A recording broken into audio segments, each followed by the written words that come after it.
Welcome to the channel and thank you for choosing to watch this video. My name is Jonathan and I work in the offshore global business industry.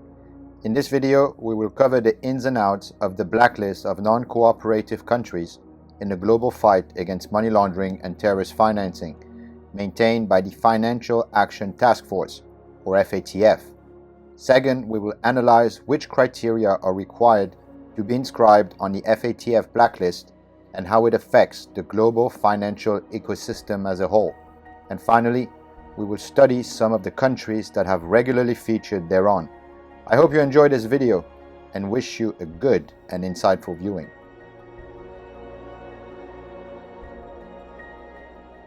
The Financial Action Task Force, which was previously fully covered on this channel, maintains a blacklist officially known as the Call for Action List, which is commonly called the FATF Black List.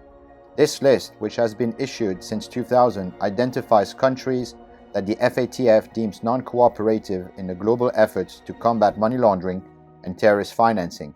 These countries are referred to as non-cooperative countries or territories, or NCCTs. While being absent from the blacklist was traditionally seen as a positive recognition for well-regulated offshore financial centers or tax havens that meet the FATF's criteria, the list actually included countries that were not operating as offshore financial centers. The FATF updates its blacklist regularly by adding or removing countries. The Financial Action Task Force is recognized for its effectiveness in influencing the development of laws and regulations aimed at combating illicit financial flows. Through its public non-compliance list, the FATF encourages the adoption of more stringent regulations, prompting financial institutions to redirect their resources and services away from countries on the blacklist. As a result, domestic economic and political stakeholders in the listed countries are, or in theory should, be motivated to exert pressure on their governments to introduce regulations that align with the FATF standards.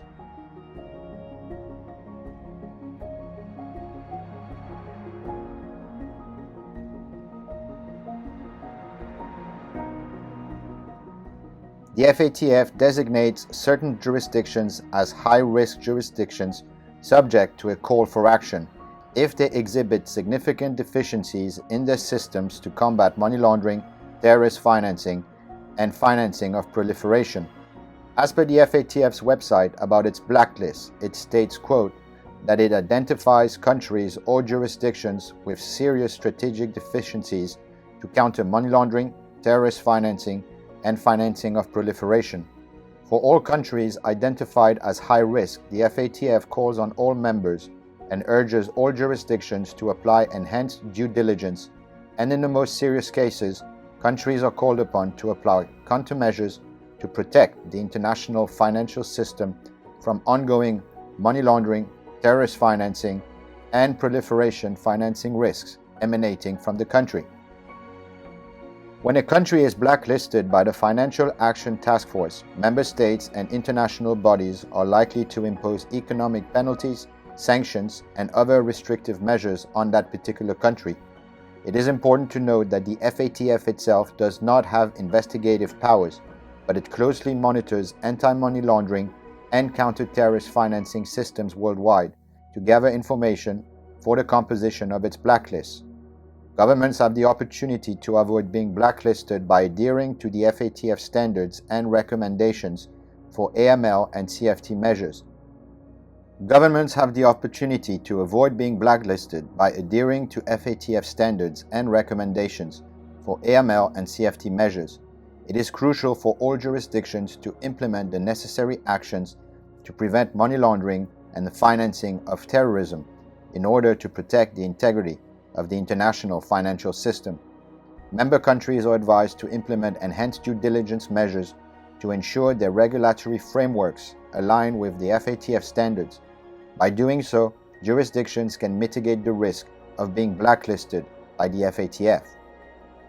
When a country is blacklisted by the Financial Action Task Force, there is a possibility for them to take corrective actions in line with the organization's recommendations, thus avoiding future and further economic sanctions. By implementing effective AML and CFT policies that meet international standards, blacklisted countries can be removed from the blacklist. Lastly, as per the FATF's website, the blacklist is updated and revised 3 times per year. If you would like to get the latest notification, then please consult the website of the FATF.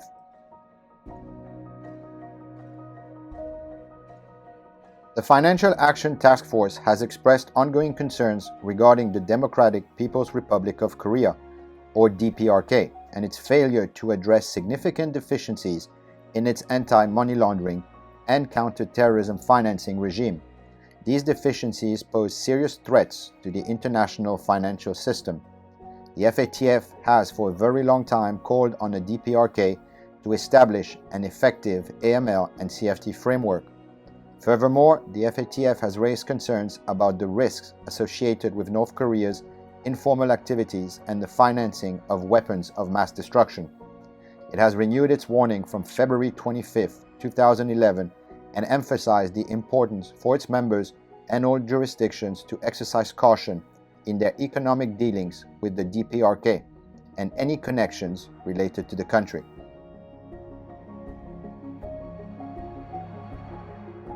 In 2016, Iran made a commitment to meet the standards set by the Financial Action Task Force, but it failed to complete the action plan by January 2018.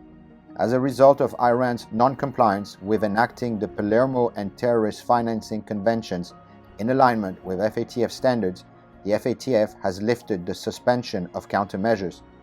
The FATF calls on its members and urges all jurisdictions to implement effective countermeasures.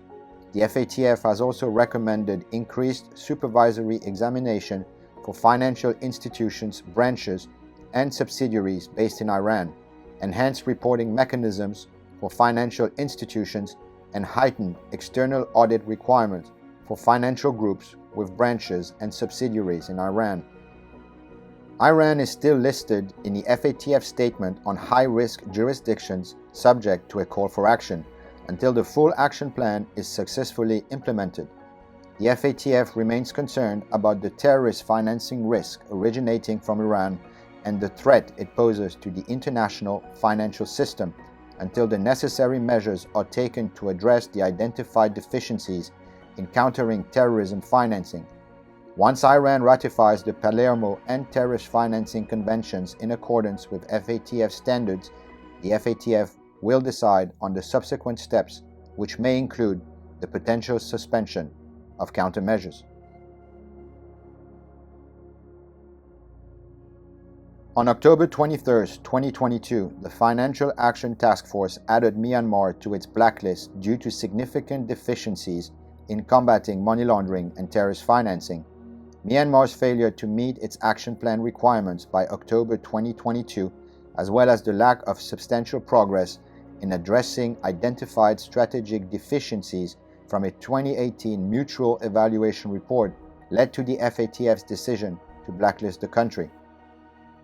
In response, the Central Bank of Myanmar, or CBM, emphasized that although Myanmar has been blacklisted by the FATF, it is not in the same category as North Korea and Iran, as no direct actions have been called for against Myanmar yet. The CBM further highlighted the importance of all countries implementing the FATF's 40 recommendations, noting that Myanmar has implemented about half of the recommendations and is actively working towards implementing the remaining ones. The impact of Myanmar's blacklisting is uncertain and will largely depend on the reactions of governments and companies worldwide, as they will need to adhere to additional scrutiny requirements. This may potentially discourage foreign companies and institutions from investing in Myanmar despite the military coup that occurred in February 2021, which resulted in the overthrow of the civilian government. Although foreign investments have continued to enter the country, the blacklisting by FATF could potentially diminish investor interest and overall investments in Myanmar.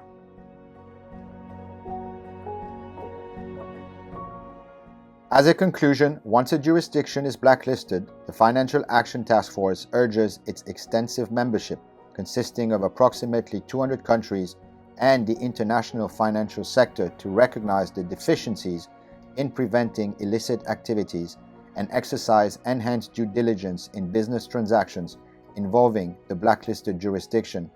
The FATF can also recommend specific sanctions or countermeasures to be taken by its members against the jurisdiction at fault. The process of checking FATF blacklists is crucial for identifying and monitoring countries with significant deficiencies in their anti-money laundering and counter-terrorist financing systems. When a country is blacklisted by the FATF, it becomes vulnerable to economic sanctions imposed by member countries. Thank you for watching this video until the end. This is very much appreciated by me, and I hope it provided you with valuable information and key takeaways. As always, I will be posting frequent and insightful content, so feel free to come back to the channel to stay updated and on top of what is happening in the offshore global and financial services industries. Stay safe and healthy, guys. I'll see you in the next one. Cheers.